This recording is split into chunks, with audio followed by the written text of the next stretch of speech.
Splat, splat. What's up, man? What's up, baby? You know what it is. Don't even got to say too much. You know who it is. But listen, today, we got Andrew, my boy Tate, nigga, the Tate brothers. The Tate brothers in this interview, nigga. I don't know who he is, but like I know who the Tate brothers is. You feel me? I want y'all to smash the like button, smash the comment button, do what you do because you're him. But listen, though, we about to get right into it. As you can see, I got Quad with me, the Dewey. I got the Dewey on. I got the Dewey on, keeping the hair protected. I'm in the library. I'm in the library with it. Trying to keep trying to keep it down, but I'm trying to keep it up. You feel me? You get what I'm saying, cuz? But look, we about to get into the video. The video is named Andrew Tate and Tristan Tate on boxing fight. KSI beef. Tag team versus Logan and Jake Paul. Tag team. Nigga, what they about to do? WrestleMania, nigga? Oh, look, bro, we about to get right into it, though. Look, man, the 12-minute burger, 12-minute banger. Let's see what it is. Let's see what it is. One, two, three, start. This is Fred Beck from Fred Dogs Fighting. I'm in Dubai today. I'll tell you, this he's definitely not from the US. He's from the UK. He's in where, nigga? This is Fred Beck from Fred Dogs Fighting. Why this nigga looks so dead serious, nigga? This Nigga has yet to answer a question. It's at 0-0, and this nigga looks like he's ready to say something. is Fred Beck from Fred Dogs Fighting. I'm in Dubai today, joined by Goodbye, bro. That's crazy, bro. Niggas really in Dubai like that, bro. Like this shit is like motivational, bro. You feel me? I'm saying niggas in Dubai. I think that's literally construction going on over there, bro. That's ridiculous. It looks Andrew beautiful. Tate. Andrew, it's very nice to meet you. Good to meet you, sir. Thank you for your Look at time. that nigga today. Riz. You're fighting again. What a surprise this is. This nigga fighting. This is the 88th fight now. Seems this is something I can't avoid doing. Life just keeps throwing fights my way, whether against governments or against opponents. So I just take them all.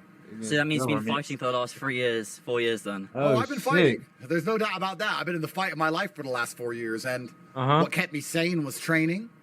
You know, I always wanted to have a comeback fight. I always thought I was going to do a big one, and then I got arrested, thrown in jail. In jail, I was training on house arrest for 3 years. I was training. All I did was train. Okay, my boy, nigga look like he Goku, nigga, in the time chamber, nigga thought he was training, just traded.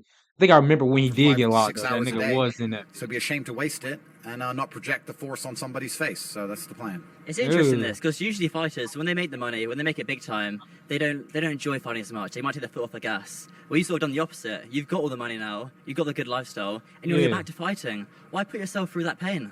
Yeah, I was a kickboxer, and I was a kickboxer about 10 years ago when it didn't really pay the kind of money boxing has ever paid, and it certainly didn't pay the kind of money you can make in UFC or kickboxing now. Even 10 years ago when Tito Ortiz and you got Conor McGregor to go. Producer is gonna give you unique sounds that actually fits your track. I swear to God, bro, nigga, I'm on my last bit, bro. Like if I get another fucking ad, man.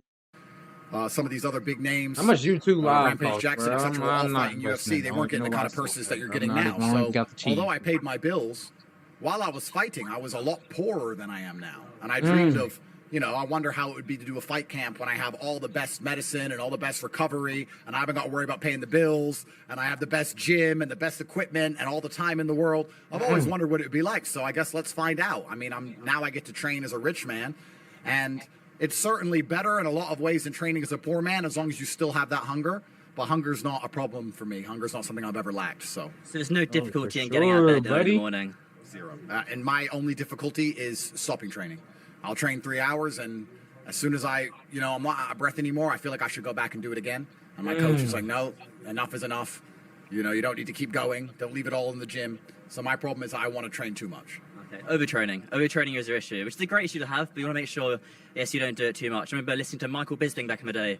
He always spoke about how he used to overtrain. What are you reading, bro? One of the issues. Yeah, it's very easy when you take. Either he has bad eye contact skills, which can be fixed, but I don't think he does because obviously he's looking. He's reading off a sign or something. I guess this is what interviewers do. I always thought they took it in the head. This is the company, the promotional company that you want to come back and fight on. Okay, eye contact. Well, KSI tweeted something that annoyed me about 3 years ago. So, long story short, I took his company from him. And considering now I'm the largest name on the planet, if I'm going to fight on an organization, why not fight on an organization I own a percentage of? It makes a lot of business sense.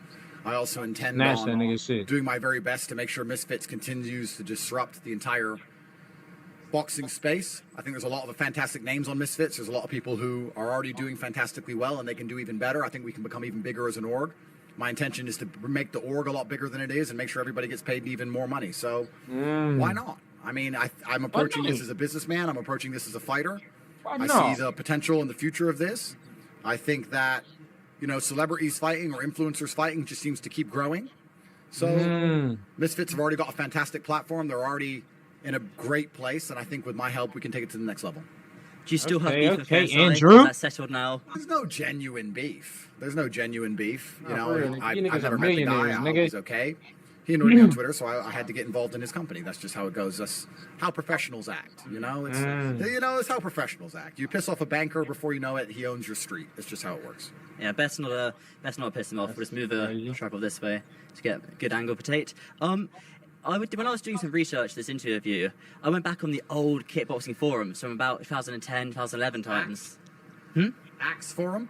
Might have been. Yeah. It might have been, yes. And I saw your coach Amir, and he was trying to negotiate one of your fights with some other promoters, trying to get fighters. And I think he was like, I really want to try and get Andrew paid £300.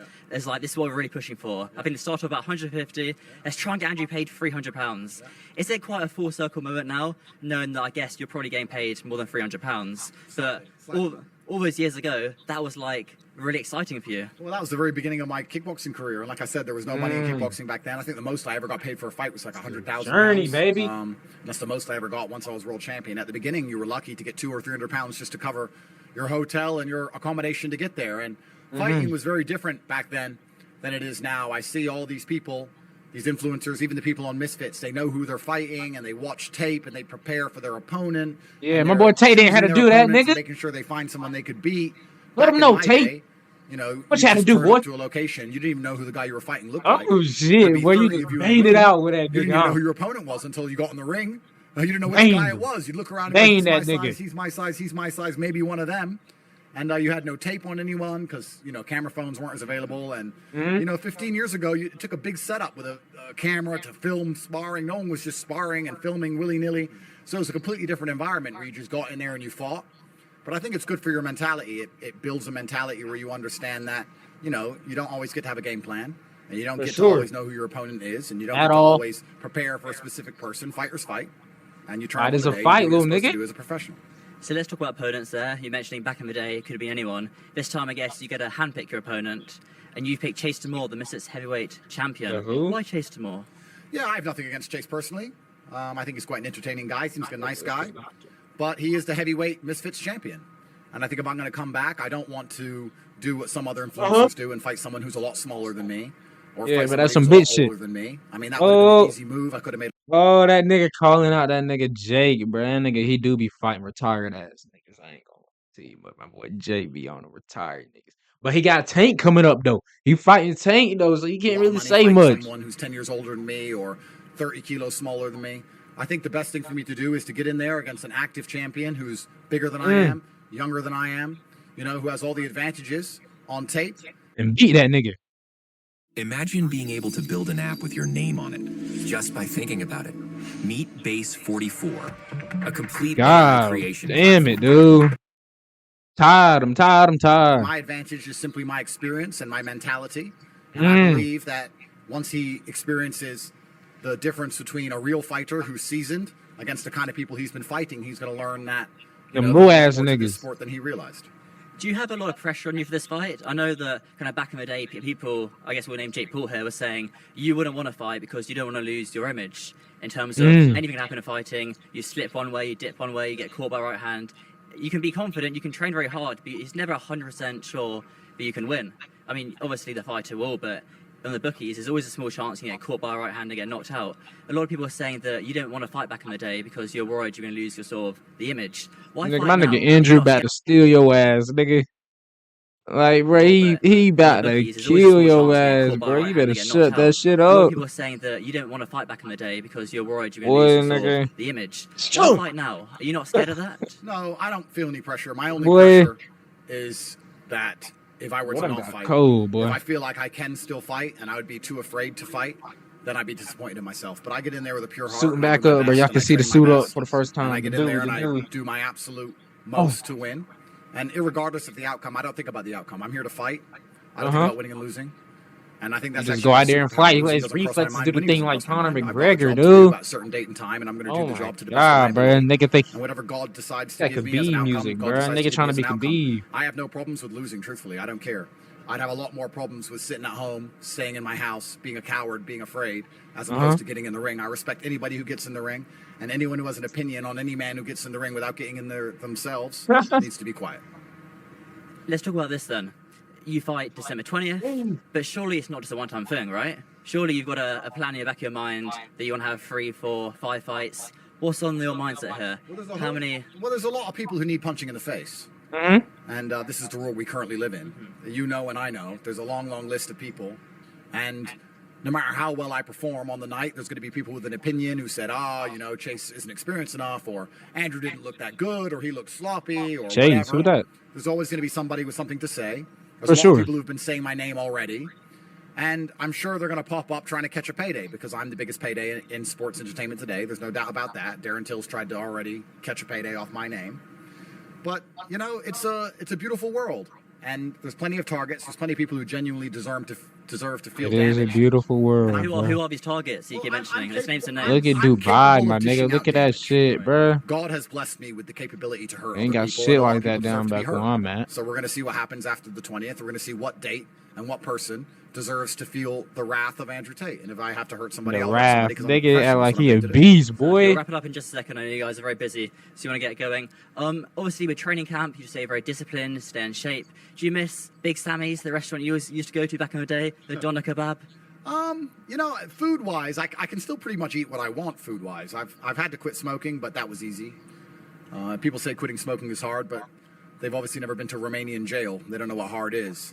So I enjoy training camp. My life was always a training camp anyway. I never missed a day of training. All In right. the last 4 years, I've had 2 days off. I train 7 days a week shit. anyway. I always have. I've always been in fantastic shape. I've always eaten healthy. So it's not like I'm out of shape trying to get into shape. I feel good. I feel fantastic. I'm really enjoying camp. I'm enjoying the structure of it. I've put a lot of business on hold to get this done. So, there's a bunch of money I'm going to have to catch up on after I deal with Chase on the 20th of December. But I think after I put on a fantastic performance, there's going to be so many opportunities that come my way for other people to fight. I'm prepared to fight all the time. Bro. Once I'm in shape, I don't see the point in getting out of shape. Like I said, I'm from a different school of fighting where we used to fight once a month or once every 2 weeks. We didn't even know who we were fighting. So I'm prepared to fight 10 times a year. Once I'm in shape, I'll stay in shape. I really don't get hit very often because my style is unorthodox. It's unusual.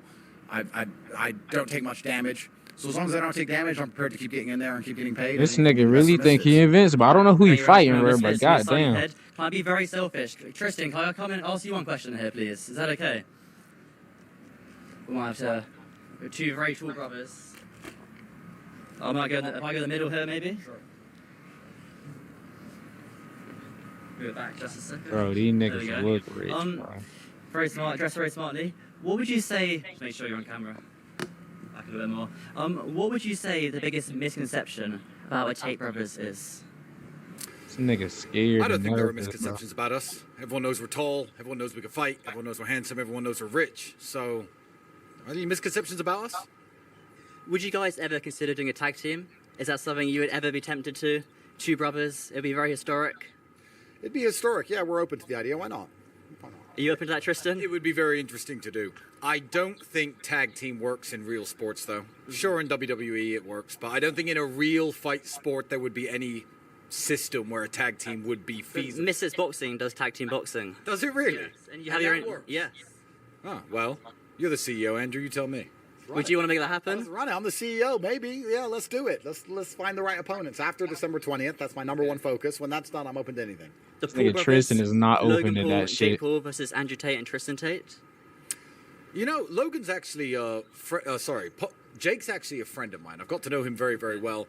I'm not afraid of the Paul brothers at all. And, you know, if it came down to Andrew Tate and Tristan Tate versus Jake Paul and Logan Paul, the Tates win every single time, in every single way. For I think sure. right now we're certainly more famous, we're richer, we're taller, more handsome, etc. So, yeah. Better hairlines. Oh, no, not me. My hairline's terrible. Awesome. Well, Tristan, I very much appreciate you coming in the interview today. Thank you very much for having me. And Andrew, it's been a pleasure. Thanks, sir. Thank you very much. That's great, guys. Thank you.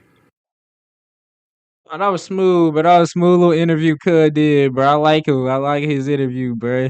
Nigga was with two niggas, but look, that's it, bro. Those were the Tate brothers and the Paul brothers and the KSIs and the BMIs and the KSIs and the BMIs. Damn. All right, bro. My What do storage you is obviously say running when out, 1 in bro. 3 Jewish Americans were I don't know if y'all victims of seen hate that, bro. And it's last like year? I'm pausing the fucking video and it's not pausing. You get what I'm saying? But I'm going through so many things. Well, look, that's the end of the video, man. Smash the like button, smash the comment button. Do it because I told you to do it, man. Flip the lighter, you know, quack ask you too, so you might as well. Why not? Look, man, that's the end of the video, bro. We got something else to do. You feel me? But look, man, I love.